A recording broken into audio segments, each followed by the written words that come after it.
ఈరోజు ఇప్పుడే గౌరవ ముఖ్యమంత్రి గారు ప్రవేశపెట్టినటువంటి ఈ యొక్క నివేదిక నిర్ణయం నుంచి నివేదిక 4వ తారీఖు ఫిబ్రవరి 2024 నాడు కేబినెట్ నిర్ణయం తీసుకుంటే తిరిగి 4వ తారీఖు ఫిబ్రవరి 25 నాడు శాసనసభలో నివేదిక రూపంలో ప్రవేశపెట్టినటువంటి ప్రభుత్వం దీనికి సంబంధించి సహకరించిన ప్రతి ఒక్కరికి కూడా ఎందుకంటే నిర్ణయం తీసుకొని కార్యక్రమం క్షేత్రస్థాయి దాకా పోయి పర్యవేక్షణ చేస్తూ అనేక రకాలుగా ఒడుదుడుకులు ఎదుర్కొంటూ ఈ కార్యక్రమం కొనసాగింది అధ్యక్ష. ఇప్పుడే గౌరవ ముఖ్యమంత్రి గారు చెప్పిన ఈ కార్యక్రమం 1931 స్వాతంత్రంకు ముందు ఇటువంటి సమాచారాన్ని సేకరణ జరిగితే దాని తదుపరి ఏ బలహీన వర్గాలకు సంబంధించిన వాళ్ళు ఉన్నారో వాళ్ళంతా కూడా మేమెంతో మాకంతా ఉండాలి అసలు సమాచారం అని కులాల లెక్కలేక రకరకాల ప్రభుత్వాల ఇష్టాప్రకారంగా పథకాలు వచ్చేటువంటి అధ్యక్ష. కానీ ఎప్పుడైతే భారత్ జోడో యాత్రలో రాహుల్ గాంధీ గారు దేశం మొత్తం తిరిగినప్పుడు చాలా వర్గాలకు అసలు ప్రాతినిధ్యమే లేదు. చాలా వర్గాలకు సంబంధించినటువంటి అవకాశాలు రావాలంటే ఎవరెంతో వారికి అంతా తెలవాలి, వారికి అంతా రావాల్సిందే అనేటువంటి నినాదం ఇచ్చి ఎన్నికల్లో చెప్పడం జరిగింది అధ్యక్ష. మేము కూడా తెలంగాణ ప్రదేశ్ కాంగ్రెస్ తరఫున manifesto committee chairman Sridhar Babu గారి నాయకత్వంలో ఆ రోజు కామారెడ్డి డిక్లరేషన్ కమిటీ బీసీ డిక్లరేషన్కి సంబంధించి చైర్మన్గా ఉండి మేము బలహీన వర్గాలకు సంబంధించి స్పష్టంగా మేనిఫెస్టో జనరల్ మేనిఫెస్టోతో పాటుగా మా మేనిఫెస్టోలో పెట్టడం జరిగింది. ఈ కుల సర్వేకు సంబంధించి మా ప్రభుత్వం కట్టుబడి ఉందని చెప్పిన అధ్యక్ష. 4వ తారీఖు నాడు క్యాబినెట్ అయింది.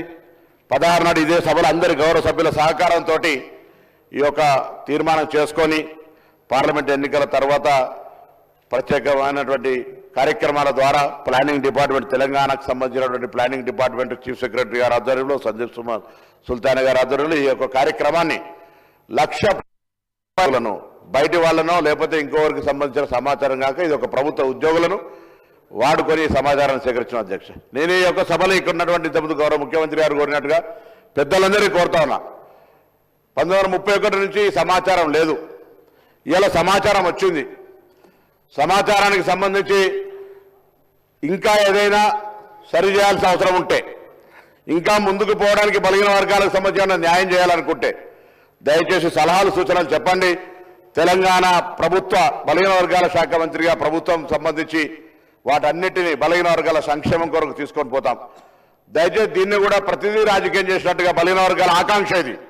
నేను ఇవాళ ఇక్కడి నుంచి ఈ వేదిక నుంచి కోరుతాను, తెలంగాణ బలహీన వర్గాల నాయకత్వం ప్రతి జిల్లాలో కూడా ఇవాళ ఒక స్వేచ్ఛగా భవిష్యత్తు కార్యక్రమాలను జరుపుకుంటామనేటువంటి ఒక ఆకాంక్ష వెలుబుచ్చాల్సిన అవసరం ఉంది. సంఘాలు కానీ మేధావులు కానీ ఇది గత కాలంగా చాలా కాలంగా డిమాండ్ చేస్తున్న వాళ్ళంతా ఇలా ఒక డిమాండ్ నెరవేరింది.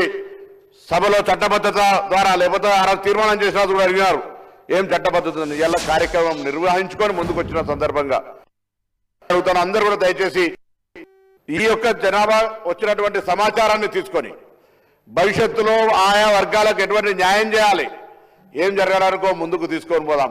ఇవాళ చాలా మంది అంటారు ఇవాళ చాలా బలహీన వర్గాలకు సంబంధించి ఒక మంచి రోజు అంటారు. ఈ రోజు నుంచి ప్రారంభమైంది శకం భవిష్యత్తు వాళ్ళ అభ్యున్నతికి సంబంధించి.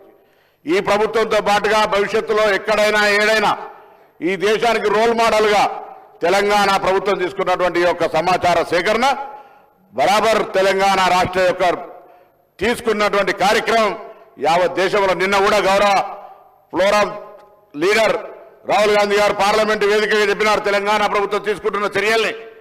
ఇది తెలంగాణ ప్రభుత్వంకే కాదు తెలంగాణ ప్రాతినిధ్యం వహిస్తున్న ప్రజాప్రతినిధికి కూడా గౌరవం అనే మాట చెప్తున్నారు. ఇటువంటి ఒక అవకాశాన్ని కల్పించడానికి అందరూ కూడా అధికార పక్షమా ప్రతిపక్షమా మిత్రపక్షమా ఇంకొక విపక్షమా సంబంధాలు అందరూ కూడా ఇలా నిజంగా బలహీన వర్గాలకు సంబంధించి గొత్తెత్తి వారికి న్యాయం చేయాలనే డిమాండ్ చేసే ప్రతి రాజకీయ పార్టీ దీన్ని స్వాగతించి దీని భవిష్యత్తు ప్రణాళికకు సలహాలు ఇచ్చి కార్యక్రమాన్ని ఏ విధంగా తీసుకుపోవాలి అనేటువంటి మాట చెప్పి ముందుకు పోవాలని కోరుతాను. ఎందుకంటే ఇది ఒక డైరెక్షన్.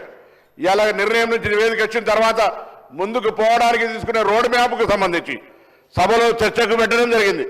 దీని ద్వారా రోడ్ మ్యాప్ నిర్ణయించినట్టయితే భవిష్యత్తులో అందరికీ ఒక మంచి మార్గదర్శనం దొరుకుతుంది. ఈ సభ తెలంగాణ వ్యాప్తంగా ఎదురు చూస్తున్నటువంటి బలహీన వర్గాలందరికీ కూడా ఒక అవకాశం ఇచ్చినట్టు అధ్యక్ష. నేను 1986 మురళీధరరావు కమిషన్ వచ్చినాడు విద్యార్థిని అధ్యక్ష.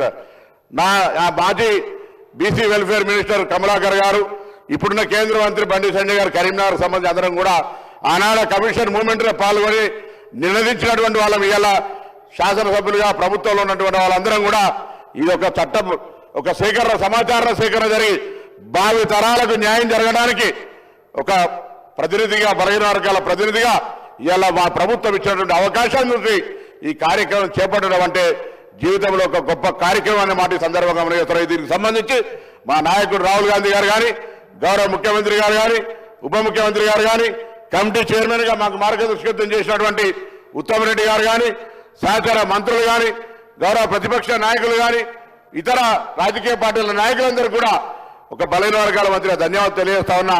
దయచేసి భవిష్యత్ సంబంధించి కొత్త చెప్తా ఉన్నారు, అక్కడక్కడ పత్రికలు చూస్తా ఉన్నాం. వాస్తవంగా 1931కి ముందు తర్వాత ఎక్కడ కూడా బీసీలకు సంబంధించిన లెక్క లేదు అధ్యక్ష.